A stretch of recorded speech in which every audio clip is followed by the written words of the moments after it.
Hello बच्चों, welcome to my channel. So I am Krishna Jaiswal, your mathematics matter. So good evening to all of you बच्चों, कैसे हो आप सब? तो देख रहे हो क्वेश्चन को? अभी देख लेंगे भाई क्वेश्चन में क्या है सर। तो कोई नहीं बच्चों, बट आज तो हम लोग बेसिकली कुछ ज़्यादा क्वेश्चन तो डिस्कस नहीं करेंगे, बट फिर भी कुछ तो करेंगे। ऑलराइट।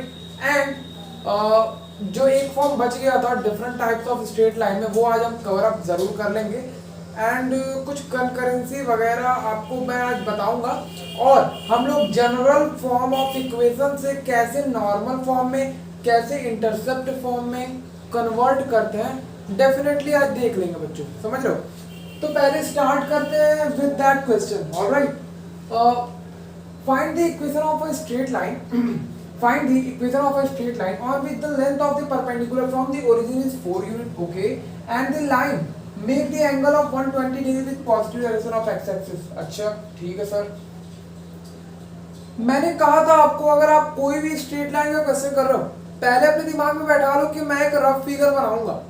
अगर आपने रफ फिगर बना लिया तो आई एम डैम श्योर कि आपसे वो क्वेश्चन कम से कम बन तो जाएगा, इतना तो मैं मान सकता हूँ बच्चों, और जनरली बन भी जाता है। ये देखो क्या कह रहा है, find the equation of a straight line on which the length of perpendicular from the origin is 4 unit. देखो अगर मैं इसका डायग्राम बनाने की थोड़ा सोचूं बच्चों, तो ये मेरा अगर कोऑर्डिनेट सिस्टम है, और यहाँ पे मैं एक स्ट्रेट लाइन बना दूं जिसका कि मुझे इक्वेशन फाइंड करना है। Find the equation of a straight line on which the length of perpendicular from the origin, ये ओरिजिन है बच्चों, यहां से एक परपेंडिकुलर ड्रॉप इस पे दिया गया, परपेंडिकुलर ड्रॉप दिया गया। ऑलराइट, जिसका लेंथ कितना है, और साथ साथ इसका हमें कोऑर्डिनेट भी पता है 0,0। एंड लेट अस सपोज बच्चों कि इसका जो दूरी है वो p है, और वो p कितना दिया हुआ है 4 यूनिट। दिख रहा है क्या बच्चों? और क्या कह रहा है, and the line makes an angle 120 degree with the positive direction of x axis. जिस लाइन का आपने इक्वेशन फाइंड करना है ना, उसी का एंगल दिया हुआ है बच्चों। देखो तो जरा, find the equation of a straight line on with the length of perpendicular from the origin is 4 unit, alright, and the line make an angle 120 degree with positive direction of x axis. Definitely ये देखो, ये वो line है जो कि कितना angle बना रहा है 120 डिग्री बना रहा है। अच्छा सर, बनाने दो, कोई दिक्कत नहीं है, ठीक है। तो अगर मैं आपसे पूछूं बच्चों ये एंगल कितना होगा, तो क्या आप मुझे ये एंगल बता सकते हो? डेफिनेटली बता सकते हो। कैसे? क्योंकि आपने क्लास 10th में आपने एक थ्योरम पढ़ा है, exterior angle is equals to summation of opposite interior angle. ये 90 और ये एंगल, ये इंटीरियर एंगल है, इनका समेशन जब आप करोगे तो 120 के बराबर आना चाहिए ना बच्चों। तो जिसमें एक एंगल तो मेरे को पता है, तो मान लेता हूँ ये एंगल अगर अल्फा है तो 90 plus alpha is equals to what 120 degree हो जाना चाहिए। तो ऑटोमेटिकली यहाँ से अल्फा की वैल्यू 30 डिग्री बनते हुए दिख रही है क्या आपको?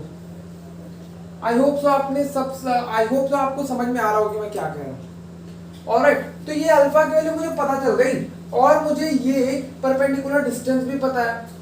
तो याद करो यार, हमने एक फॉर्मूला डिराइव किया था जिसमें कौन सा वो फॉर्मूला था, नॉर्मल फॉर्म। क्या था वो formula? x cos alpha plus y sin alpha equal to p। p क्या था? वही दूरी, ठीक है। और x cos अल्फा, अल्फा की वैल्यू पता ही है। अब तो कोई कुछ करना ही नहीं है बच्चों, अब तो केवल पुट करना है। x cos अल्फा की वैल्यू कितनी आ गई 30 डिग्री, समझ रहे हो क्या? प्लस y sin अल्फा, इसको हटा देता हूं, plus y sin 30 degree is equals to 4। अब उसके बाद करना क्या है यार, इसकी वैल्यू निकालो, इसकी वैल्यू लिख लो, और फिर वही आपका इक्वेशन हो जाएगा। तो एक काम करो बच्चों, इसे जल्दी से थोड़ा नोट कर लो। आई होप आप सबने नोट कर लिया क्या बच्चों? नोट हो गया क्या बच्चों? तो मैं ये मान करके चलो कि आप सबने उसे नोट कर लिया है।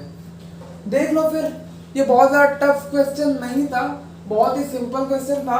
ऑलराइट, एक काम करो, इसका स्क्रीनशॉट ले लो या जो लेना है वो ले लो बच्चों, लेकिन जल्दी से इसे नोट कर लो। नोट कर लिया क्या आप सबने? ओके, तो इरेज करूं? इरेज करता है फिर 1 2 and 3। Okay,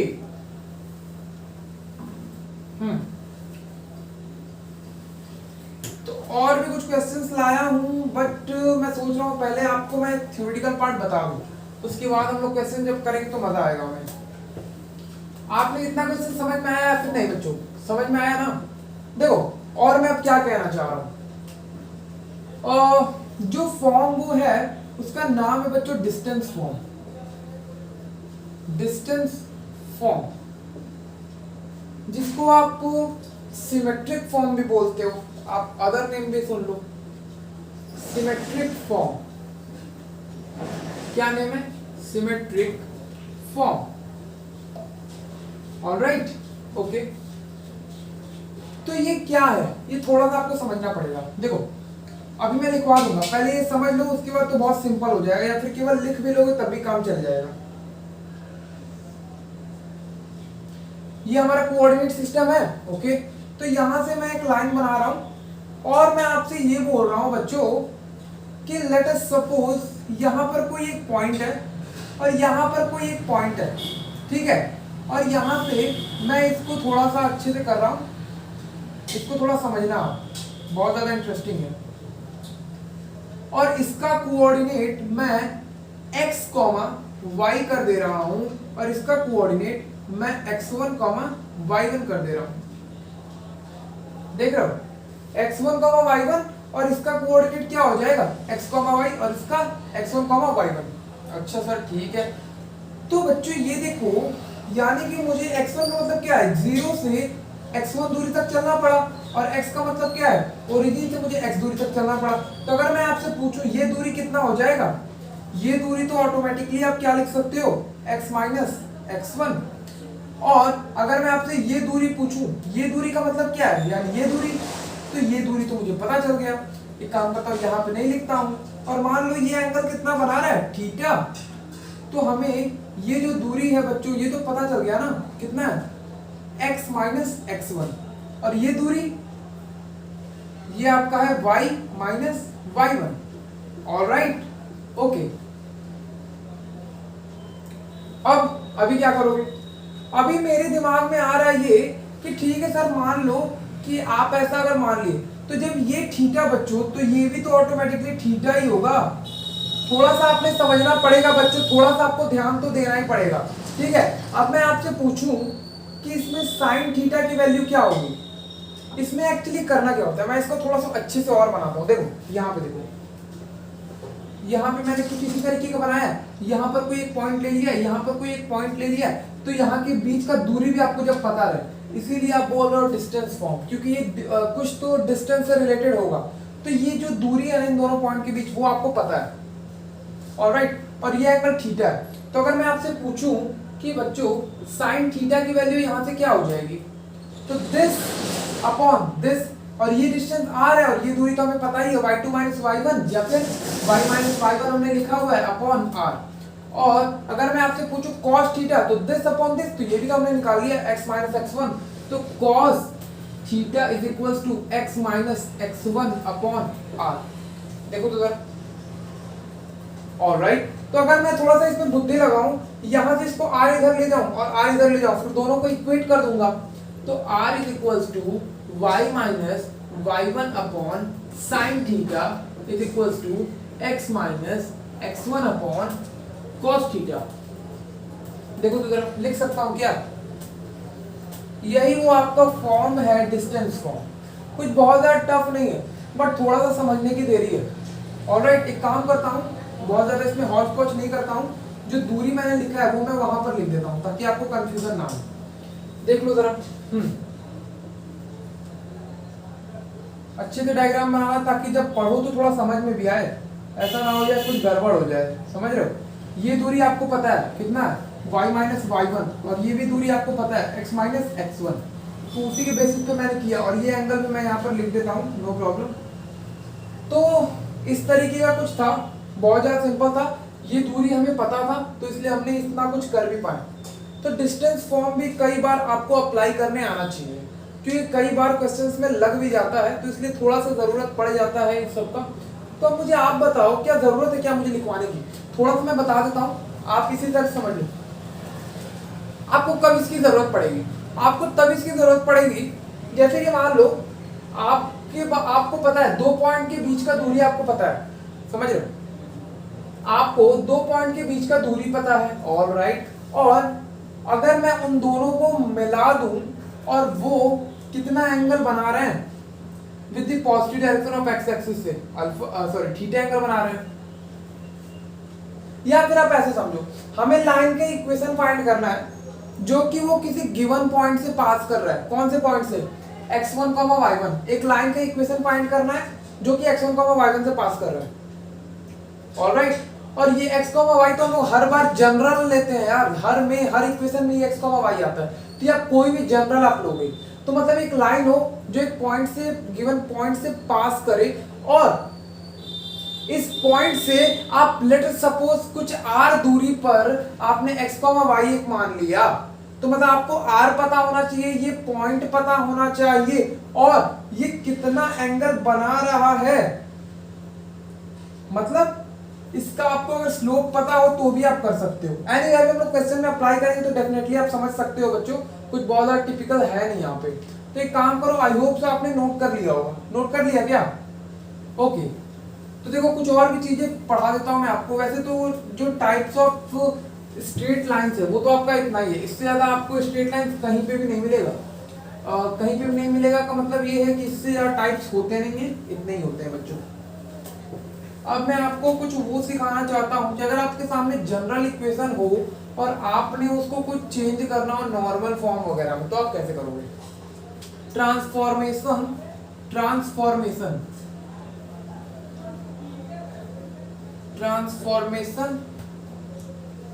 of normal form या फिर फ्रॉम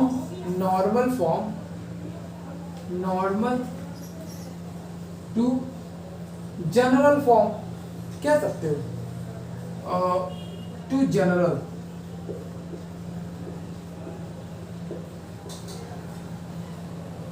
अगर आपके सामने नॉर्मल दिया हो तो आप उसको कैसे जनरल में कन्वर्ट करोगे?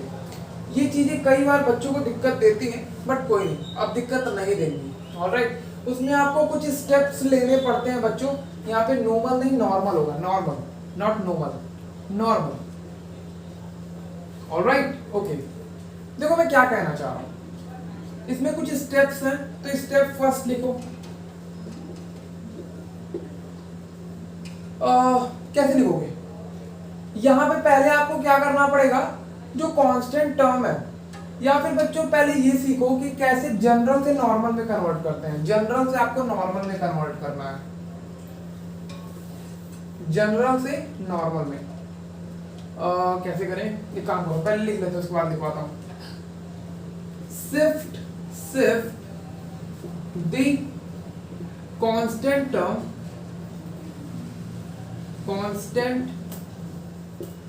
Term in RHS। आपको क्या करना है? कांस्टेंट टर्म को RHS में शिफ्ट करना है। और स्टेप 2 क्या है बच्चों? स्टेप 2 कुछ इस तरीके का है, make positive, to make the RHS positive, make RHS as positive, to make RHS या फिर पॉजिटिव RHS। आपने जिस कांस्टेंट टर्म को RHS में लेकर के गए हो उसे क्या करो, अगर वो नेगेटिव में है बच्चों तो उससे पहले पॉजिटिव में करो। बच्चों अगर आपने समझ में आ रही है इतनी बातें तो ध्यान से देखो, थोड़ा इसे नोट कर लो। और हाँ, इसको लिख देते हैं जनरल फॉर्म, इसलिए अभी हम लोग जनरल फॉर्म से उसको वो करना सीख रहे हैं। Transformation from general to normal form, alright. Okay, तो ये कुछ 2 स्टेप्स आपको लेने पड़ते हैं, फिर तो जाके आपका क्वेश्चन बन जाता है। 1 मिनट, एक और स्टेप फिर तो लेना पड़ेगा। ये स्टेप बच्चों इसी में रहेगा, ठीक है। एक और स्टेप आपको इसमें लेना पड़ता है, divide by root a² plus b²। Both side, on both side, alright. और यहीं पर आपको पॉजिटिव बना रहता है, मेक RHS एज पॉजिटिव। पहली बात, पहला स्टेप क्या करना है आपको, कांस्टेंट टर्म को RHS में भेज देना, उसको पॉजिटिव बना देना, ठीक है। अगर वो हो गया काम, तो उसके बाद आपको रूट ए स्क्वायर प्लस बी स्क्वायर से दोनों साइड में बच्चों डिवाइड करना पड़ेगा। क्या आप इतनी बातें समझ पा रहे हो? अगर आप समझ पा रहे हो तो एक क्वेश्चन बहुत ही बेहतरीन आपके सामने मैं टेस्ट करने वाला हूं, उसे थोड़ा आपको टैकल करना पड़ेगा, ऑलराइट। ठीक है, फिर आई होप तो आपने नोट कर लिया। नोट नहीं किया है तो बच्चों जल्दी से इसे नोट करो, ताकि हम लोग अगले क्वेश्चंस पर डेफिनेटली जल्द से जल्द आ सकें। नोट कर लिया क्या बच्चों? आई होप आप सबने नोट कर लिया होगा। तो देख लो, फिर कुछ क्वेश्चन देख लेते हैं, उसके बाद तो फिर से थ्योरी पे आ जाएंगे। वैसे अब कुछ खास थ्योरी तो वैसे आज मैं लाया नहीं हूं, ऑलराइट। देखो क्या क्वेश्चन लाया हूं मैं, find the value of theta and P. Question कुछ इस तरीके का कह रहा है, find the value of theta and P if the equation x cos theta plus y sin theta is equal to p, x cos theta plus y sin theta is equals to p is a normal form of the line, is a normal form of a line,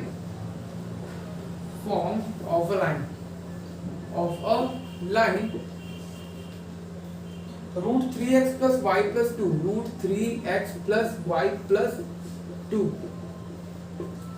okay. हाँ तो बच्चों एक बार ध्यान से पढ़ो तो जरा, find the value of theta and P if the equation this is a normal form of this. कई लोग के दिमाग में तो ये आ रहा होगा कि सर आपने ये दिया हुआ है, मैं एक काम करूंगा, 2 को उधर ले जाकर के -2 कर दूंगा। अब क्या करना है सर, यहाँ रूट 3, यहाँ पर x है, यहाँ पर y भी है, cos थीटा और sin थीटा को मैं क्या करूंगा, कंपेयर करूंगा और p से इसको कंपेयर कर दूंगा। तो सर p की वैल्यू आ जाएगी -2 और आपके अनुसार sin थीटा की वैल्यू आ जाएगी रूट 3 और यहाँ पे सॉरी cos थीटा की वैल्यू यहाँ पर आ जाएगी रूट 3 और यहाँ पर sin थीटा की वैल्यू क्या आ जाएगी 1। आपके अकॉर्डिंग तो यही होगा। तो आपके जानकारी के लिए बता दो, ये पूरा रॉन्ग है। क्या कर रहे हो यार, ऐसे करना था नहीं। अब आप कई लोग के दिमाग में सर क्यों गलत है, गलत इसलिए बच्चों, ये जो आपका दिया हुआ है ना, ये जनरल है, ये जनरल इक्वेशन है, बट ये जो दिया हुआ है उसके बारे में आपको इंफॉर्मेशन है कि वो नॉर्मल फॉर्म है, किसका, इसका। समझ पा रहे हो? ये जो इक्वेशन आपके सामने दिया हुआ है वो इस इक्वेशन का नॉर्मल फॉर्म है। अच्छा, तो कंपेरेबल तभी होगा जब इसको भी आप नॉर्मल फॉर्म में कन्वर्ट कर दो। समझ पा रहे हो? तो इसको भी नॉर्मल फॉर्म में कन्वर्ट करो, तभी जा करके आपका तरीका एप्लीकेबल होगा बच्चों। अभी देखना आंसर कितना डिफर कर जाएगा। देखो पहले इसको नॉर्मल फॉर्म में कन्वर्ट करना पड़ेगा। तो कैसे कन्वर्ट करना हमने सीखा है कि भैया जो कांस्टेंट टर्म है उसको RHS में ले जाओ, फिर उसको पॉजिटिव बनाओ, मतलब माइनस यहाँ पर मल्टीप्लाई कर दो, फिर क्या करना था, root a square plus b square से डिवाइड कर दो। अब कई लोग के डाउट में रहा होगा सर a और b क्या है, तो बच्चों a और b कुछ नहीं है, a जो है x का कोएफिशिएंट है और b y का कोएफिशिएंट है। समझ पा रहे हो? तो अगर मैं आपसे बोलूं बच्चों यहाँ पर root a square plus b square की वैल्यू क्या हो जाएगी, x का कोएफिशिएंट रूट 3 है ना, तो जब रूट 3 का स्क्वायर 3 प्लस y का कोएफिशिएंट कितना है 1, तो 1 का स्क्वायर 1, तो इसका आंसर तो 2 आएगा, यानी मुझे 2 से डिवाइड करना पड़ेगा, डेफिनेटली करना पड़ जाएगा।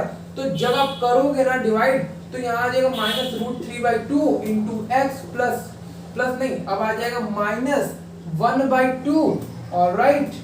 और यहाँ पर क्या आ जाएगा, y इज इक्वल्स टू, जब 2 से डिवाइड करोगे तो यहाँ आ जाएगा 1। अब ये आपका कन्वर्ट हो चुका है नॉर्मल फॉर्म में। अब आप सक्षम हो कि इस इक्वेशन और इस इक्वेशन को कंपेयर कर सको। समझ रहे हो? तो अब जब आप कंपेयर करोगे तो x का कोएफिशिएंट cos थीटा है, यहाँ पर x का कोएफिशिएंट -√3/2 है, तो कंपेयर कर लो ना। तो यहाँ से आपका cos थीटा की वैल्यू कितनी आ जाएगी, -√3/2, और वहां से sin थीटा की वैल्यू कितनी आ जाएगी, -1/2, और p की वैल्यू तो डायरेक्टली दिख रही है 1। देख लो भाई, कुछ बहुत ज्यादा टिपिकल नहीं था। अगर आप थोड़ा सा एक बुद्धि लगाते तो आप डेफिनेटली कर ले जाते इस क्वेश्चन को। समझ पा रहे हो क्या बच्चों? आई होप आप सबको समझ में आ रहा होगा इतनी बातें तो। ओके, अब क्या करना है यार, थीटा की वैल्यू निकालनी है, नहीं निकाल लोगे क्या? अरे यार ये दोनों इंफॉर्मेशन पता है, tan थीटा निकाल लो। tan थीटा जब निकालो तो उसके अकॉर्डिंग जो थीटा आएगा वही आपका रिक्वायर्ड आंसर होगा। ओके ओके बच्चों, ऑलराइट ऑलराइट, बट थोड़ा सा ध्यान से, tan थीटा से भी आंसर नहीं आएगा। क्यों? क्योंकि माइनस लगा हुआ है। अब इस ये होमवर्क आपका है कि आपको एंगल उसका निकालना है, कैसे निकाल सकते हो आप। ओके ऑलराइट, इरेज करूं क्या बच्चों? इरेज कर दूं? कुछ बहुत ज्यादा टिपिकल क्वेश्चन नहीं था, बट अगर आपको जनरल फॉर्म से नॉर्मल फॉर्म में कन्वर्ट करने अगर नहीं आता है तो आप उस क्वेश्चन को अटेम्प्ट नहीं कर पाते। लेकिन जो बच्चा होशियार होता ना वो डेफिनेटली कर लेता। क्यों? क्योंकि भैया हमने जनरल फॉर्म से ही इंटरसेप्ट फॉर्म बनाया था, और इंटरसेप्ट फॉर्म से ही नॉर्मल फॉर्म बनाया था। सब के सब आपस में इंटर रिलेटेड है। थोड़ा सा बुद्धि लगा के इधर उधर करो तुरंत आंसर आ जाता। तो क्या करें, कुछ थ्योरेटिकल पार्ट कर ले, पहले कर ले क्या बच्चों? ऑलराइट, कि उसके पहले एक क्वेश्चन करते हैं, उसके पहले एक धमाकेदार क्वेश्चन करके मुझे दिखा दो बच्चों, फिर उसके बाद डेफिनेटली हम लोग कुछ करेंगे। यहाँ देखो एक क्वेश्चन आपके सामने कुछ ऐसा पूछा जा रहा है बच्चों, transform the equation of a line, transform the equation of line √3x plus y minus 8, √3x plus y minus 8 is equals to 0। और आपको किसमें कन्वर्ट करना है? In first slope intercept form, slope intercept form, slope intercept form याद आ रहा है क्या? Slope intercept form हमने पढ़ा हुआ है बच्चों, स्लोप इंटरसेप्ट फॉर्म। तो धीमे धीमे करते हैं एक एक।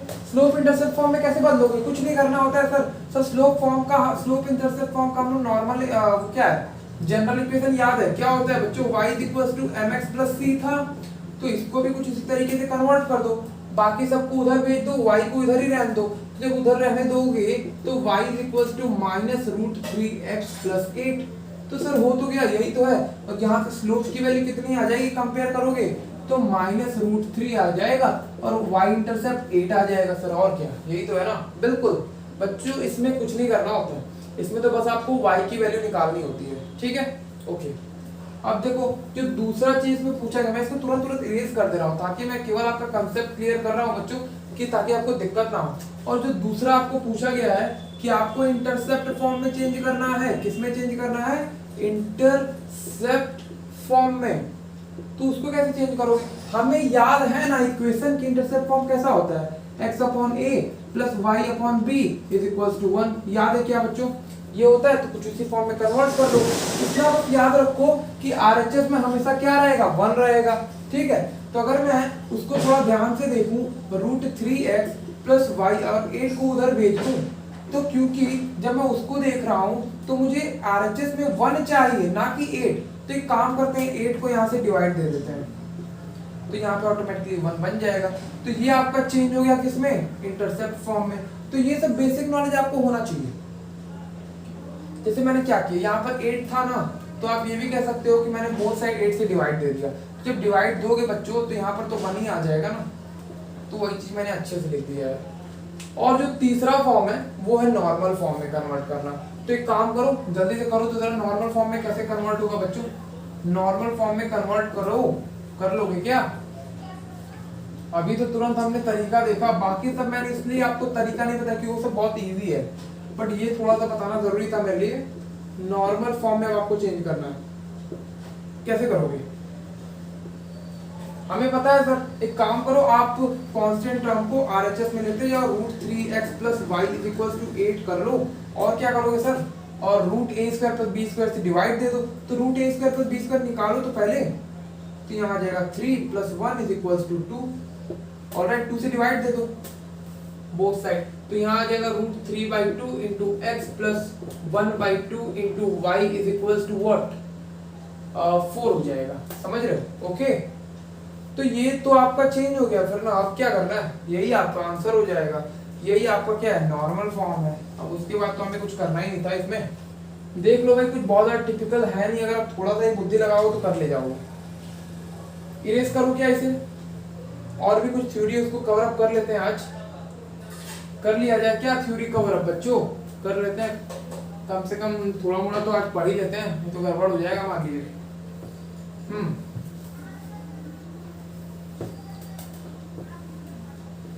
आपने इंटरसेक्शन ऑफ 2 लाइंस निकाला है क्या कभी? नहीं निकाला है। देखो यहाँ पे टॉपिक का नाम लिख लो बच्चों, इंटरसेक्शन ऑफ 2 लाइंस, इंटरसेक्शन। अच्छा, इसको बताने से पहले एक बहुत इंपॉर्टेंट जानकारी आपको मैं देना चाहता हूँ, जैसे कि आपको हमेशा ये जरूरी नहीं है बच्चों कि y = mx + c के फॉर्म में ही इक्वेशन आपको दिया जाए, कोई जरूरी नहीं है। क्या जरूरी है क्या हमेशा हमें इक्वेशन इसी फॉर्म में मिलेगा? नहीं। क्या जरूरी है इसी तरीके का मिलेगा हम तुरंत स्लोप निकाल लेंगे? कोई जरूरी नहीं है। आपको उसका मन करेगा ना तो आपको वो इस तरीके का इक्वेशन दे देगा, ax + by + c = 0। ये भी तो एक लाइन का इक्वेशन है। तो अगर मैं आपसे पूछूं कि इसका स्लोप क्या है तो आप क्या बताओगे? What is the slope of that? इसका स्लोप क्या होगा बताओ? तो बिल्कुल आप इसी तरीके से इसको देखो, कैसे कर सकते हो, आपको इस इक्वेशन को इसकी नजरिए से देखना है। तो एक काम करो, बाकी सबको इधर रखो, y को इधर रखो, तो जब आप रखोगे ना तो by = -ax - c। अब ये b को जब आप इधर लेकर के आओगे तो यहाँ पे आ जाएगा b, यहाँ पर आ जाएगा b, ऑलराइट। अब ये जो लिखा हुआ है वो कुछ उसी तरीके का लग रहा है। अब आपने कुछ नहीं करना है, कंपेयर करना है। ये मैं एक आपको तरीका बता रहा हूँ, एक काम करना, नोट भी कर लेना, बहुत ज्यादा इंपॉर्टेंट है। हम लोग जो आगे पढ़ेंगे ना उसमें इतना ज्यादा यूज आएगा कि आप सोच भी नहीं सकते बच्चों। अब आप हर बार तरीका अपना लो, बेहतर होगा आपके लिए। देखो अब जब आप इसको कंपेयर करो तो y इधर है, y इधर है, ठीक है, x इधर है, x इधर है, x का कोएफिशिएंट यहाँ पे m है तो x का कोएफिशिएंट यहाँ पर कितना है, -a/b। तो यहीं से याद कर लो कि m जो स्लोप होता है वो -a/b होता है। किन इक्वेशंस के लिए? इस टाइप के इक्वेशंस के लिए, समझ रहे हो? ओके, तो बच्चों अब आपको ये जरूरत नहीं पड़ेगा, अगर आपको इस तरीके का इक्वेशन दे दिया गया तो अब बार बार ये थोड़ी करोगे, इतना टाइम थोड़ी आपके पास कि इसको इधर ले जाएंगे, इसको इधर ले जाएंगे, फिर इसको डिवाइड करके देखेंगे। नहीं, हमने एक जनरल निकाल लिया कि कैसे किसी भी इक्वेशन ऑफ लाइन का स्लोप निकालें। हम क्या करेंगे, x का कोएफिशिएंट और y का कोएफिशिएंट देख लेंगे, ठीक है, x का कोएफिशिएंट और y का कोएफिशिएंट। तो यहाँ पे x का कोएफिशिएंट a है, y का कोएफिशिएंट b है, तो a और b का रेशियो ले लेंगे a/b और साथ साथ माइनस लगा दोगे तो वही उसका स्लोप हो जाएगा। बच्चों ध्यान से देख लो, याद कर लो, जैसे भी याद करना है कर लो। बाकी इंपॉर्टेंट तो ये बहुत है, क्योंकि आज भी हो सकता है मैं थोड़ा सा अगर आपको पढ़ाऊं तो उसमें शायद यूज हो जाए, तो इसलिए थोड़ा सा आपको ध्यान देना पड़ जाएगा। ऑलराइट, तो अब देखो intersection of 2 lines, intersection of 2 lines, intersection of 2 lines. वैसे मुझे ये चीज बताना नहीं चाहिए, कुछ बहुत ज्यादा टिपिकल नहीं होता है ये, लेकिन फिर भी आपके सिलेबस में है एक फॉर्मूला, तो मैं आपको बता देता हूँ। जैसे कि मान लो बच्चों आपके सामने एक इक्वेशन दिया रहेगा, a1x + b1y + c1 = 0, ऑलराइट।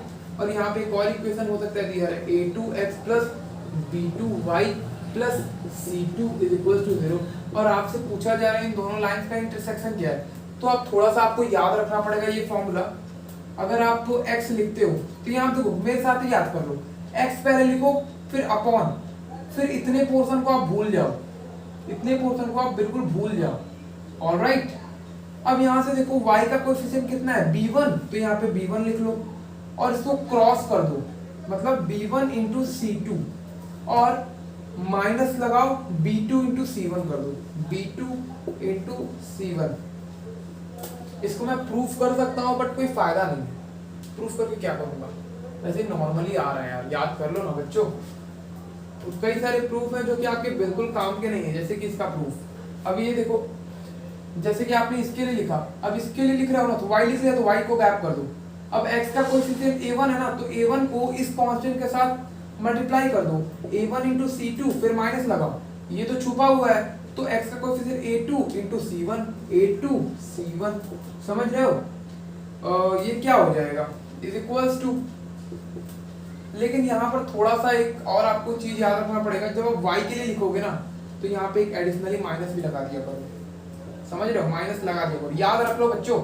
अगर आप इसके लिए लिख रहे हो तो यहाँ पे अगर मैं आपसे पूछूं, यहाँ पर x जो मैंने लिखा, यहाँ पर जो मैंने y लिखा, वो वेरिएबल्स लिखा, लेकिन यहाँ पर कोई वेरिएबल नहीं है, इसीलिए हम लोग यहाँ पर 1 लिखते हैं, तो 1 अपॉन, अब आप इसको छिपा लो, अब बचे कौन, ये x का कोएफिशिएंट a1, y का कोएफिशिएंट b2, दोनों को इंटू कर दो, मतलब क्रॉस, एक तरह से आप समझ सकते हो क्रॉस हम लोग इंटू कर दे रहे हैं, तो a1 b2, a1 b2 minus a2 b1, a2 b1। देख लो बच्चों, याद कर लो, बहुत ज्यादा टफ नहीं है, थोड़ा सा भी आप बुद्धि लगाओगे तो याद रखो, तो याद रखने की कोई जरूरत नहीं है, बिल्कुल याद मत रखो, अब बस तरीका याद रखो। अगर आपके सामने इक्वेशन आ जाए तो पहले मैं x को लिखूंगा, x अपॉन, इसको छुपा लूंगा, y का कोएफिशिएंट ये है ना b1, तो b1 को जस्ट इससे इंटू कर दूंगा, क्रॉस कर दूंगा, फिर y का कोएफिशिएंट ये है तो इससे क्रॉस कर दूंगा, फिर y के नीचे वाला लिखूंगा तो इसको छुपाऊंगा, a1 को c2 से, a2 को c1 से, बस हो गया, बीच में माइनस लगा दिया करो, समझ रहे हो? तो ये हो जाएगा आपका इंटरसेक्शन ऑफ लाइन, जिसको हम लोग क्वेश्चन जरूर करेंगे बच्चों, समय मिला तो। ऑलराइट, तो और भी कुछ कर ले क्या, कर लेते हैं। देखो आता है फिर कॉन्करेंसी ऑफ 3 लाइंस, नोट कर लिया क्या आप सबने? आई होप आप सबने नोट कर लिया होगा बच्चों, मैं मानता हूँ थोड़ा सा जल्दी मैं इरेज कर दे रहा हूँ, बट फिर भी आप वीडियो को पॉज करके नोट कर सकते हो, क्योंकि हमारे पास यहाँ पे बहुत ज्यादा टाइम नहीं होता है, इसलिए बच्चों, ठीक है। तो यहाँ पे देखो concurrency of 3 lines, concurrency of 3 lines, 3 lines का concurrency, what does it mean concurrency? Concurrency जो वर्ड है वो कंकरेंट से आया है, कॉन्करेंट। कॉन्करेंट का मतलब ये होता है ना, मान लो ये 3 लाइंस है, ये तीनों लाइन आपस में एक पॉइंट पर कट हो रही है, इंटरसेक्ट हो रही है, तो वो जिस पॉइंट पर इंटरसेक्ट होती है ना, वही क्या होता है, कॉन्करेंसी का कंडीशन होता है। जैसे कि ये एक लाइन है, ये एक लाइन है बच्चों, और ये एक लाइन है, ठीक है, ये तीनों लाइन एक ही पॉइंट से पास हो रहा है ना, तो ये तीनों लाइंस आपस में कॉन्करेंट है, आप ऐसा बोल सकते हो, ठीक है। जब तीनों लाइंस आपस में क्या हो, जैसे कि ये 2 लाइन आपस में सेम पॉइंट पे इंटरसेक्ट कर रहे हैं, तो तीसरा भी कोई आ रहा है सेम पॉइंट से इंटरसेक्ट कर रहा है, तो जब भी ऐसा कुछ सिचुएशन बने तो आप बोल सकते हो 3 लाइन आपस में क्या है, कॉन्करेंट है, ठीक है। तो 3 लाइन आपस में जब इंटरसेक्ट करे तो एक ही पॉइंट पे इंटरसेक्ट करते हैं अगर, तो तीनों लाइंस को हम क्या बोलेंगे कि वो कॉन्करेंट है, ठीक है। तो उसके लिए कंडीशन बच्चों कुछ ये है, 3 lines are concurrent, 3 lines are concurrent only when, ये कब होता है concurrent? ध्यान से देखो बच्चों, मान लो उसका इक्वेशन भी मैं आपको लिख करके अगर दे दूं, तो यहाँ पर अगर मैं इन तीनों लाइंस का इक्वेशन बच्चों आपको लिख के बता दे रहा हूँ, let us suppose a1x plus b1y plus c1 is equal to, एक इक्वेशन ये दे दिया, और एक equation a2x plus b2y plus c2 is equal to 0 हो गया, और एक equation a3x plus b3y plus c3 is equal to 0 हो गया, ठीक है। ये 3 इक्वेशन अगर आपके सामने पता है, और वो तीनों इक्वेशन के साथ कुछ कंडीशन ऐसा बन रहा है कि वो सेम पॉइंट पर इंटरसेक्ट कर रहे हैं, तो ये जो कोएफिशिएंट x का है ना, उसको एक लाइन में लिख लो, a1 a2 a3, और y के कोएफिशिएंट एक लाइन में लिख लो, b1 b2 b3, और कांस्टेंट वाले टर्म एक पास, c1 c2 c3। तो बच्चों आई होप सो आपको इतना तो पता होगा कि ये मॉड नहीं है, मॉड नहीं है, ये डिटर्मिनेंट्स है जो कि आप क्लास 12th में पढ़ोगे। तो बेसिक सा नॉलेज तो आई होप सो आपके पास होगा ही कि इसको हम लोग ओपन कैसे करते हैं। ओपन करना आता है ना कि नहीं आता है बच्चों? आता है? नहीं आता है तो बता देना। यहाँ पर देखो प्लस मानते हो आप, यहाँ पे माइनस मानते हो, यहाँ पर प्लस मानते हो, ऐसा आप मानते हो। अभी आप मानते हो क्योंकि अभी आपने सीखा नहीं है डिटर्मिनेंट्स। ऑलराइट, एक काम करता हूँ, इसको मैं ओपन करके आपको दिखा भी देता हूँ कि कैसे ये ओपन होता है। तो कुछ इस तरीके का ओपन होता है बच्चों। देखो जरा, A1 अगर आप लिखते हो तो A1 जब आपने लिखा तो इतना पोर्शन को आप गायब कर दो, मतलब ये और ये, फिर गायब कर दो। गायब हो गया, बचा क्या? B2 C2 B3 C3। ध्यान से देखो, जब मैंने A1 को चुना तो ये दो, ये एक रो और ये एक कॉलम गायब कर दो, समझो छिपा लिया हमने। तो बचा वो B2 C3। तो यहाँ पर भी आप क्रॉस करते हो बच्चों, ठीक है? तो B2 into C3, B2 C3, फिर माइनस का साइन, तो B3 इंटू C2। कुछ ये तरीका है बच्चों सॉल्व करने का। फिर यहाँ पर क्या लगा है? माइनस ना, यहाँ शुरू करते हो आप और उसके बाद माइनस लगा दो। फिर हम लोग क्या लिखेंगे? B1। तो B1 अगर आप लिख रहे हो यहाँ पर और उसके बाद ब्रैकेट लगा देते हो तो ये पोर्शन और ये पोर्शन पूरा गायब कर दो। फिर बच क्या गए? A2 C3 A3 C2, A2 C3 A2 into C3, A2 into C3 minus A3 into C2। Alright, अगर आप C1 लिखते हो बच्चों प्लस में C1, उसका वैल्यू 0 होना चाहिए। हाँ, क्योंकि हम लोग कॉन्करेंसी का कंडीशन देख रहे हैं। कोई भी तीन लाइन कॉन्करेंट तभी होंगे जब इनका डिटरमिनेंट 0। तो प्लस में अगर आपने C1 लिख दिया तो ये रो और ये रो और ये कॉलम गायब हो जाएगा। तो बचा क्या? A2 B3 A3 B2। तो एक काम करो, इंटू करके लिख दो A2 B3 minus A3 B2 is equals to 0। Alright, तो इस तरीके से आप ओपन कर सकते हो। कैसे मैंने ओपन किया? पहले A1 लिखा, जो A1 लिखा उसके नीचे वाला और उसके सामने वाला दोनों को हटा दो। बचा क्या? B2 C3 को इंटू करो माइनस B3 C2। फिर B1 लिखोगे तो इसको गायब कर दो। बचा क्या? A2 C3 और A3 C2। जब आप C1 लिखोगे तो इसको गायब कर दो। बचा क्या? A2 B3 और A3 B2, और उसको हमने क्या कर दिया? Equals to 0। ऐसे आप ओपन करते हो बच्चों। तो ठीक है, फिर समझ गया क्या? तो एक दो क्वेश्चन करते हैं, फिर सेशन को हम लोग यहीं पर एंड करते हैं। ओके, तो नोट कर लो। आप सबने नोट किया क्या बच्चों? नोट कर लिया तो बताओ तो जरा, नोट हो गया क्या? हाँ, नोट हो गया। अच्छा, जल्दी से नोट करो बच्चों इसे थोड़ा। आई होप आप सबने नोट कर लिया होगा। नोट कर लिया क्या बच्चों? आई होप तो आप सबने नोट कर लिया होगा। इतना टाइम तो बहुत ज्यादा है। तो मैं अब इसे इरेज कर देता हूँ बच्चों। इरेज कर दूं क्या? तो इरेज करते हैं इसे। क्यों? इसे इरेज कर देते हैं। फिर हम लोग कुछ क्वेश्चंस कर लेते हैं, और क्वेश्चंस बहुत ही ज्यादा हमारे लिए जरूरत है बच्चों, क्योंकि आप केवल थ्योरेटिकल पार्ट कर लो, क्वेश्चन नहीं करोगे तो कोई फायदा नहीं होगा। मैथमेटिक्स ऐसे नहीं आता बच्चों, ठीक है? देखो कुछ क्वेश्चंस जो कि बहुत ज्यादा इंपॉर्टेंट है आपके लिए। Find the distance of the line. बहुत ही अच्छा क्वेश्चन है ये। Find the distance of the line. Find the distance of the line 4x minus y. 4x minus y is equals to 0 from the point 4, 1 from the point P, और P का coordinate कितना है? 4, 1 measured along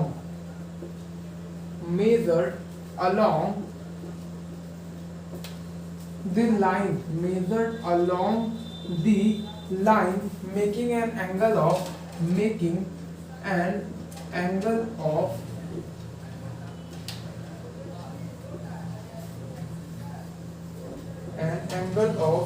135 degree with positive direction of x-axis, with positive direction of x-axis।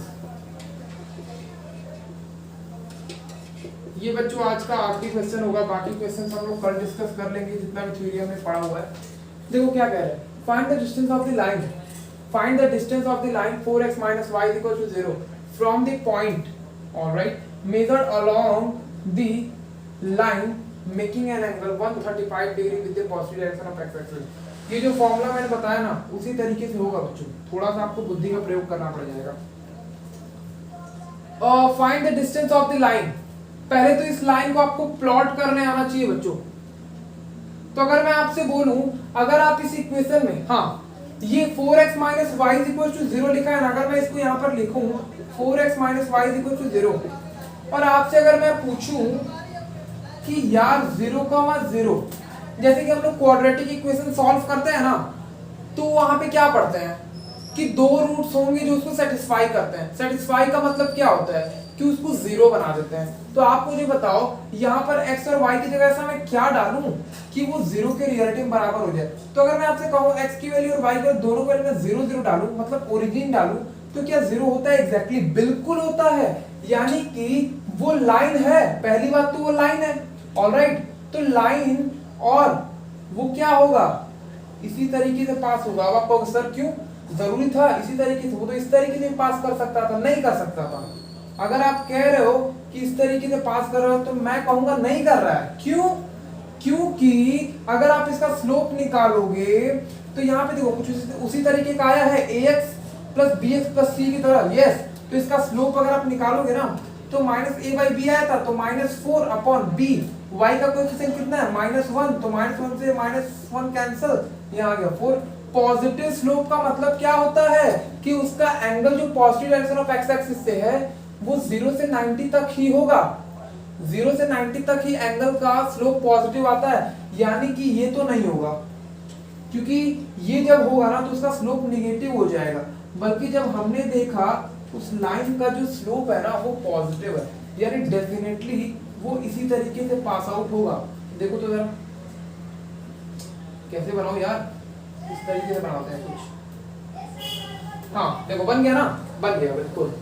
अरे यार तुम सही से बना लेना बच्चों। हाँ ये देखो बन गया। तो ये किसका इक्वेशन है? y is equal to 4x, या फिर आप बोल सकते हो 4x minus y का। फ्रॉम द पॉइंट हम लोग क्या कर रहे हैं, एक डिस्टेंस मेजर कर रहे हैं। Find the distance of the line, ये लाइन का इक्वेशन में लिख दिया। इस लाइन का दूरी हम मेजर कर रहे हैं कहां से? लेट अस सपोज यहाँ कोई एक पॉइंट है 4,1, ऑलराइट, वहां से दूरी मेजर कर रहे हैं। measured along the line making an angle of 135 degree with the positive direction of x axis। मतलब आप दूरी के यहां से मेजर कर रहे हो, क्या आप यहां से मेजर कर रहे हो? नहीं ना, वो एक आपको पर्टिकुलर डायरेक्शन दे दिया है कि आप कहां से मेजर कर रहे हो। आप एक लाइन के अलोंग मेजर कर रहे हो बच्चों, जो कि वो line positive direction of x axis से कितना एंगल बना रहा है? 135 डिग्री। देख लो क्वेश्चन में साफ साफ लिखा हुआ है, ऑलराइट। तो यानी इतना बात तो हमें समझ में आ गया। हाँ सर ये बात है, ऑलराइट ओके। और मुझे इसका इक्वेशन के बारे में भी पता है कि सर ये y is equals to 4x है, ऑलराइट ओके। और मुझे इसके स्लोप के बारे में पता है और एक पॉइंट के बारे में पता है, ठीक है। तो अब आप मुझे बताओ कि मैं दूरी कैसे लिखूंगा। मैं दूरी डेफिनेटली लिख सकता हूं यार। अगर मैं इस पॉइंट को x, y ले लूं तो कोई प्रॉब्लम है? नहीं। और इन दोनों के बीच का दूरी अगर मैं स्मॉल r ले लूं तो, अब एक बात बताओ, क्या मैं अब इसको इरेज कर सकता हूं? इरेज कर देते हैं, अभी हमारे इसका कुछ काम है नहीं, ऑलराइट ओके। और ये फालतू पोर्शन को भी इरेज करते हैं जो हमारे काम का, उसे बस देखो वो हमारे काम का है। मैं मान लेता हूं इन दोनों पॉइंट के बीच का दूरी वो कितना है? r है। अभी हमने एक दूरी वाला फॉर्मूला पढ़ा था। तो अभी कैसे करोगे आप, कैसे करोगे? कुछ आइडिया है आपके पास? कुछ भी आइडिया? बिल्कुल कुछ नहीं करना है यार, इसमें तो हमें केवल और केवल फॉर्मूला लगाना है। जैसे कि अगर मैं आपसे पूछूं इसका कोऑर्डिनेट क्या होगा। अच्छा एक बात बताओ, मैंने एक फॉर्मूला जो भी आपको बताया था थोड़ी देर पहले, x minus x1 upon cos theta is equals to y minus y1 upon sin theta is equals to r, ठीक है। तो अभी मैं थोड़ी देर के लिए इसको हटा दूं तो ये भी तो r के इक्वल ही है ना, ठीक है। तो अगर मैं यहाँ से x की वैल्यू निकालना चाहूँ बच्चों तो r into cos theta plus x1 लिख सकता हूँ क्या? बिल्कुल लिख सकते हो। और वैसे ही जब आप y minus y one is equal to r sine theta भी लिख सकते हो। और जब वहां से y की वैल्यू निकालोगे तो y1 plus r into sine theta हो जाएगा। तो डेफिनेटली x की वैल्यू फॉर्मूला ये है, y का फॉर्मूला ये है, लेकिन आपको इसको याद रखने की कोई जरूरत नहीं है। आप ये दोनों याद रखो ना, क्या दिक्कत है? ठीक है, तो अब मुझे क्या करना है, मुझे x1 के बारे में जानकारी है क्या? बिल्कुल है। तो अगर मैं आपसे पूछूं r की वैल्यू तो मुझे नहीं पता, लेकिन cos थीटा जो इसका स्लोप है उसका जब आप cos ले लोगे ना तो आपका काम बन जाएगा।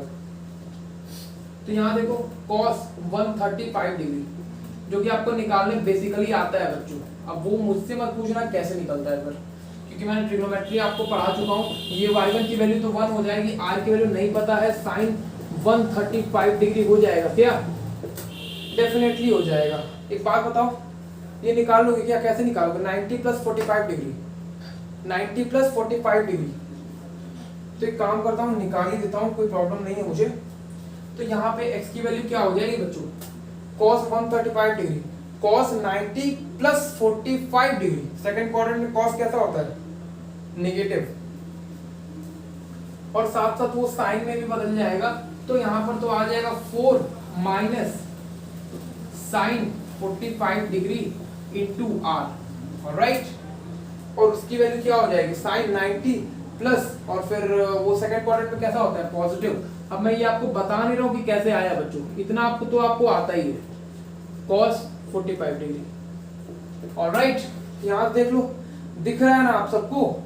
तो एक काम करता हूँ, ऊपर वाला पोर्शन में थोड़ा सा इरेज कर देता हूँ। बस आपको इतना याद रखना है कि इस पॉइंट से और इस पॉइंट की दूरी हमें निकालनी है, तो निकाल देंगे ना, क्या दिक्कत है? ऑलराइट, यहाँ का कुछ पोर्शन मुझे इरेज करना है, तो इरेज कर देता हूँ मैं, और उसका थोड़ा सा और सॉल्व करने की कोशिश करते हैं। x, y तो आ गया, लेकिन अभी भी हमें r के बारे में कोई जानकारी नहीं है क्या आपके पास जानकारी? नहीं है। तो एक बात बताओ, अगर मैं x को थोड़ा और अच्छे से लिखूं बच्चों, तो क्या लिख सकता हूँ?